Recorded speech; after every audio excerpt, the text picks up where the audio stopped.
Assalamualaikum warahmatullahi wabarakatuh. Selamat siang teman-teman semuanya. Semoga hari ini masih dalam keadaan sehat walafiat ya semuanya. Baik lagi di pelajaran TIK. Dan sekarang sebelum kita mulai pelajaran, yuk kita berdoa dulu. Oke. Bismillahirrahmanirrahim ya semuanya. Untuk pembahasan kali ini kita nerusin dari bab 2 yang kemarin ya. Pembelajaran yang kemarin udah lama banget deh, sebelum UTS kayaknya ya, sebelum PTS, jadi udah lama banget, mungkin teman-teman juga pada lupa, tapi nggak apa-apa, kita sambil bahas selanjutnya ya. Oke, sekarang kita bahas tentang ukuran kecepatan akses internet. Nah, kita kan pakai internet nih ya semuanya, dan ya biar kita tahu apa aja sih ukuran kecepatan di internet itu gitu kan. Yuk kita bahas satu persatu. Jadi saat kita mentransfer sebuah data ataupun mengambil sebuah data itu pasti butuh sebuah kecepatan internet ya. Karena ya misalkan kayak kita download atau kita upload sesuatu, kalau misalkan kecepatan internetnya lama kan males juga gitu kan. Nah, jadi kecepatan transfer data itu jangan lupa ya dinyatakan tuh dalam bits per second atau BPS. Jadi kayak misalkan kbps, BPS itu ya dipakai nama untuk kecepatan transfer data itu BPS gitu. Nah, jadi ada beberapa kegiatan yang mempengaruhi akses internet atau transfer data. Yang pertama itu adalah download ya. Nah, download itu apa sih? Ya kita semua tahu ya, karena kita sering mendownload sepertinya di waktu-waktu seperti sekarang ini, apalagi banyak tugas gitu kan ya. Nah, itu adalah kegiatan menyalin data file atau aplikasi dari sebuah komputer yang terhubung. Jadi kita ibaratnya menyalin data lah dari data lain, kayak misalkan datanya YouTube, ya udah kita salin dengan cara mendownload kayak gitu. Jadi itu salah satu yang mempengaruhi kecepatan internet, kecepatan transfer datanya ya. Oke, terus ada downstream. Apa sih downstream itu? Mungkin kita jarang dengar ya. Nah, kalau downstream itu kalau tadi kan kegiatannya, kalau ini nih downstream itu kecepatan aliran data ketika seorang sedang melakukan download. Jadi kecepatan aliran data yang masuk itu dinamakan downstream gitu. Kalau misalnya kita download, nah kecepatan alirannya itu disebut downstream kayak gitu. Terus ada upload, itu kegiatan menyalin data juga sama ya, atau aplikasi dari komputer kita ya ke sebuah jaringan. Kalau download kan tadi dari sebuah jaringan ke komputer kita, kalau ini dari data kita ke sebuah jaringan internet. Nah, terus upstream juga sama, itu sebutan kecepatan aliran data kalau misalkan kita ngupload. Jadi kegiatannya itu ada dua, yaitu download dan upload. Terus nama kecepatan alirannya itu kalau misalkan download downstream, nama kecepatan aliran dari upload itu upstream kayak gitu ya. Jadi kecepatan transfer modem misalkan lah ya, itu 56 kilobyte per second. Nah, modem itu tuh dalam 1 detik tuh dapat transfer data maksimal 56.000 digit gitu, digit internet. Nah, jadi makin besar kecepatan transfernya, makin cepat juga transfer datanya gitu. Itu sangat berpengaruh sih ya buat ya kegiatan kita selama berinternet kayak gitu. Nah, kalau ini tuh faktor yang mempengaruhi akses internet atau transfer data. Jadi faktor-faktor yang mempengaruhi cepat atau lambatnya kegiatan saat kita download atau upload kayak gitu ya. Pertama tuh ada unit komputer. Nah, itu tuh komputer yang punya ruang hard disk besar dan RAM yang banyak. Jadi berperan penting untuk mempercepat akses internet. Jadi saat kita melakukan browsing, itu komputer tiba-tiba ngehang ya, itu tuh salah satunya tuh yang bikin lambat itu jadi karena komputernya gitu. Jadi perlu antivirus biasanya kalau misalkan di komputer kayak gitu ya. Jadi pada saat melakukan akses internetnya itu jangan terlalu banyak membuka aplikasi, karena ya komputernya udah lemah gitu ya. Jadi itu bisa ngaruh juga loh untuk transfer data kayak gitu. Yang kedua tuh ada kecepatan modem. Nah, kecepatan modem ini juga berpengaruh ya terhadap kecepatan akses internet. Karena itu makin tinggi kecepatan modemnya nih, makin cepat pula si koneksi, dan bisa menghemat juga ya. Pokoknya kita tergantung modemnya deh diisinya berapa gitu, biar banyak dan biar makin cepat kayak gitu. Jadi kalau misalkan modemnya tinggal dikit nih isinya pulsanya itu, ya udah makin lama tuh kita download. Dulu tuh bunda sering banget tuh pakai modem pas zaman dulu ya, belum zamannya banyak wifi tuh pakai download komik kayak gitu. Nah itu cepet banget sih karena ngisinya langsung banyak biar nggak mati-mati kayak gitu. Terus ada bandwidth. Nah bandwidth ini lebar saluran data yang dilewati secara bersama-sama oleh data yang transfer. Maksudnya itu ukuran yang diberikan oleh server provider ya. Bandwidth itu kayak apa ya, nilai satuan yang diukur untuk sebuah internet kayak wifi kayak gitu. Kalau wifi misalkan bandwidthnya itu gede, ya udah jadi lancar deh kayak gitu kan gitu. Nah terus ada server proxy, itu tuh menyimpan alat-alat favorit. Maksudnya apaan menyimpan alat-alat favorit? Ya kayak misalkan kita nih ya sering ngunjungin satu web, misalkan blog kita gitu.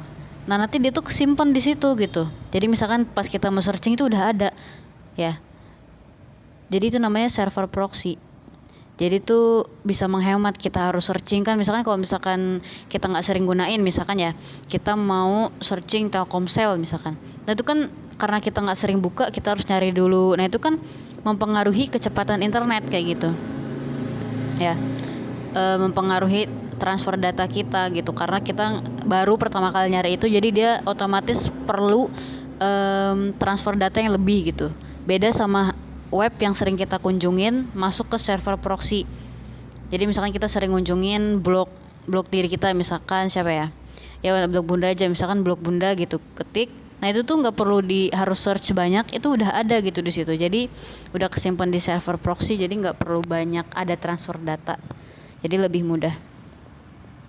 Terus ada backbone, yaitu koneksi utama jaringan server provider ya. Itu tuh backbone tuh kayak teknologi yang tinggi, pokoknya udah paling tinggi lah gitu untuk sebuah internet gitu ya, dan dananya tuh cukup besar, agak mahal gitu ya pakai backbone tuh. Dan biasanya tuh digunakan bersama-sama dengan ISP lain atau server provider lain. Jadi kenapa digunakan bersama-sama? Karena ya dia bisa biar hemat karena dia udah mahal. Jadi biasanya yang pakai itu perusahaan-perusahaan besar seperti Telkomsel kayak gitu pakai backbone. Jadi misalkan kayak XL Axiata itu kan bisa pakai Axis sama pakai XL. Jadi namanya digabung XL Axiata, itu pakai internet backbone biasa gitu. Terus ada keamanan data ya.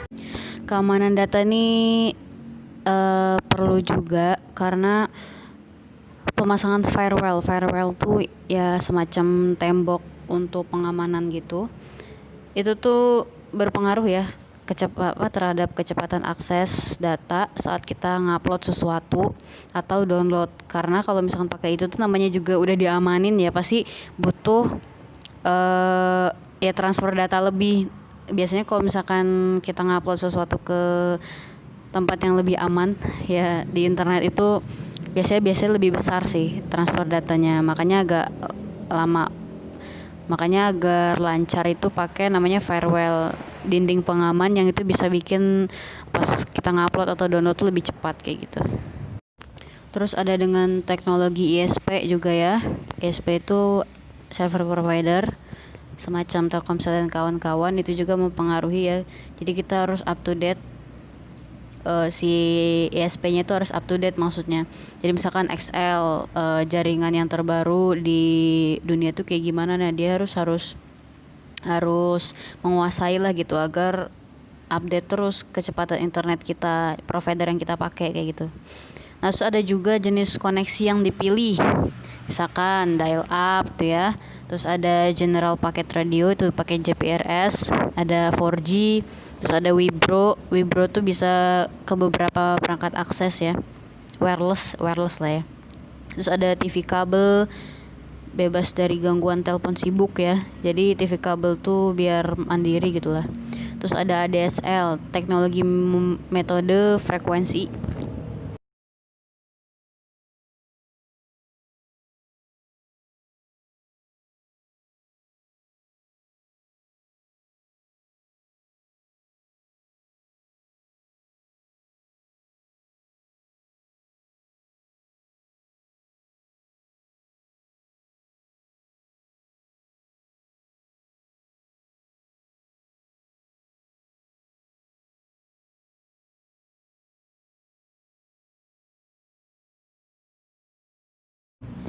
Terus ada 3G juga, ada wifi ya.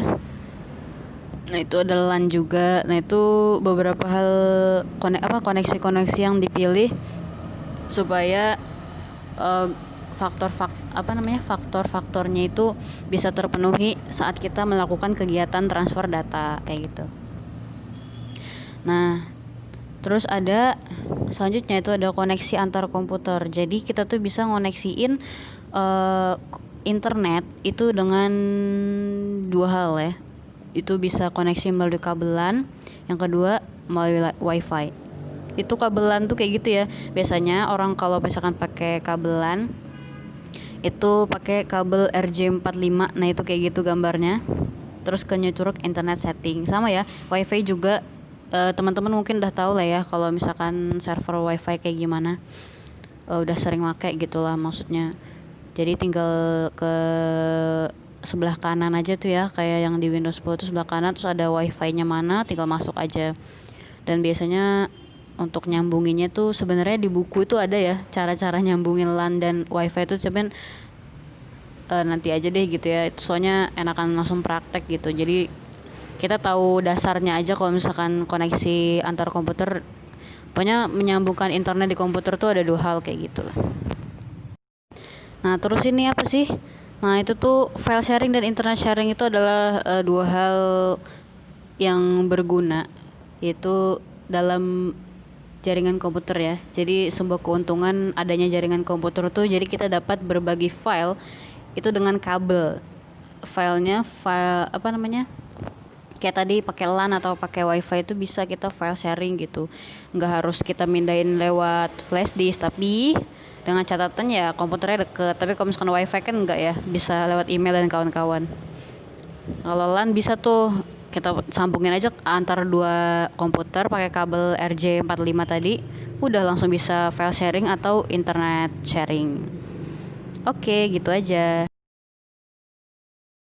Terima kasih udah mau nyimak pembelajaran hari ini. Mungkin minggu depan aja kita bahas lagi, kita kupas lagi dari awal sampai akhir. Terus bakalan ada quiz, insyaallah nge-zoom lah ya minggu depan. Jadi sekarang boleh kalau misalkan masih ada yang belum ngerti diputar ulang videonya atau tanya bunda di WhatsApp juga boleh. Oke, cukup sekian, masih banyak. Assalamualaikum warahmatullahi wabarakatuh.